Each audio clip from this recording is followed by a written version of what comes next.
السلام عليكم، ازيكم يا كنفاوية؟ عاملين ايه في فيديو جديد؟ الفيديو بتاع النهارده لاي بنت او اي ست قاعده في البيت وحابه تشتغل اونلاين، او لو شغاله بالفعل بس حابه تتعلم مهاره جديده لعل وعسى تبقى ربح ليها بعد كده. طيب حضرتك دلوقتي هتقولي لي ايه اللي يخليني اصلا اكمل الفيديو واتفرج عليك؟ ما في ناس كتير مشاهير عاملين فيديوهات ربح ويمكن استفاد منهم اكتر منك. هقول لحضرتك باختصار، لان في سلسله الفيديوهات دي بالذات هعاملك كاخت ليا او شخص قريب مني طلب مني ان انا اعلمه الحاجه اللي عندي من غير مقابل او اي حاجه. فانا باذن الله في الفيديو بتاع النهارده او كل الفيديوهات الجايه السلسله عموما كل كلمه هتطلع من بقى هتبقى من قلبي وصدق من قلبي، كانك اخت ليا وطلبت منه مساعده وانا هقدم لك الحاجه بكل اخلاص وكل صدق. تمام؟ هتقولي لي يا سيدي شكرا، بعد ده كله هنتعلم منك ايه؟ جاتك البلا في شكلك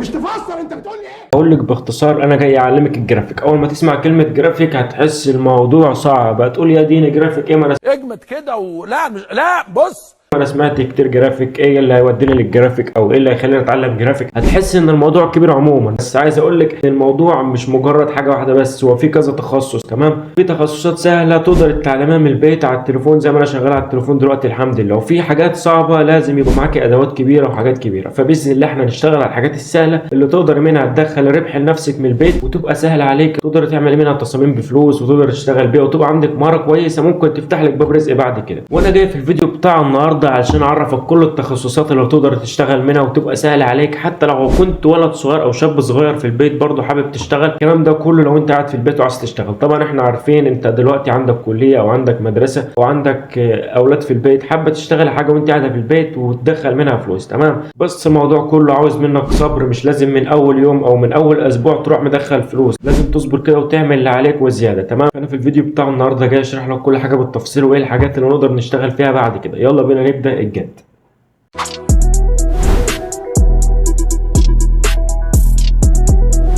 قبل ما نبدا اقول لك ايه الحاجات اللي نقدر نشتغل فيها، عايزك تصلي عليها في الكومنتات، ولو ما عملتش لايك اعمل لك الفيديو. عايز اقول لك ان مجال الطباعه اللي احنا نشتغل فيه باذن الله احنا نشتغل في مجال الطباعه. تمام؟ طباعه سهله بس عاوزه تركيز. تمام؟ الطباعه فيها كذا حاجه، ممكن تطبع كيس شيبسي، ممكن تطبع النوت بوك زي كده، تعمل نوت بوك زي كده وتبيعها، ممكن تعمل كشاكيل وكراريس وحاجات زي كده وتبيعها برضو. الموضوع ده سهل، يعني الحاجات دي سهله. شوف الشرح انا ده كله هيبقى مثلا الكشاكيل ازاي تعمل غلاف كشكول او كراسه من بره، هيبقى لها فيديو لوحدها.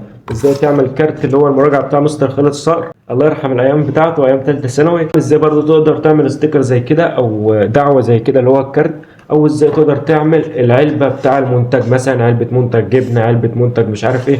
دي كل حاجات باذن الله في الطباعه تقدر تشتغل فيها، والموضوع كله سهل، يعني ما تفكرش الموضوع صعب. تمام؟ ممكن تقدر تعمل شهاده تقدير، ممكن تقدر تعمل اللي هو البيزنس كارد، ممكن تقدر تعمل اللي هو رول اب، ممكن تقدر تعمل اللوحه، ممكن تقدر تعمل تيشيرت. يعني شايف التيشيرت ده التصميم ده، ممكن تقدر تعمل تصاميم تيشيرتات زي كده وتبيعها للمطابع او تعمل انت التيشيرتات وتبيعها للناس. فاحنا باذن الله دي الحاجات اللي هنشتغل عليها الفتره الجايه، يبقى كل حاجه من دول لها فيديو مخصوص ازاي تعملها، ازاي تصممها على كانفا من الصفر، وازاي تبيعها، وازاي تجيب عملاء ليها، وازاي تعرض شغلك للبيع وكده. فاحنا باذن الله زي ما اتفقت مع كل حاجه من دول هيبقى لها فيديو تفصيل. يعني مثلا انا في الفيديو بتاع النهارده اللي هو الفيديو الجاي مثلا هقول لك ازاي تقدر تعمل تيشيرت على كانفا وازاي تبيعه وتكسب منه فلوس. تمام؟ فباذن الله الكورس ده هيبقى ليك قائمه تشغيل كده على القناه، يبقى ليها كل حاجه مشروحه تفصيليه مجانا على كانفا. تمام؟ فانا عاوزك تصلي على النبي واستعد السلسله بتاع النهارده لعل وعسى باذن الله هتكون مصدر ربح ليك بعد كده. عاوزك يبقى عندك صبر، واي حاجه تدخلها في شغل الطباعه باذن، يعني انا مش عارف اجيب لك، يعني شايف انت الطباعه دي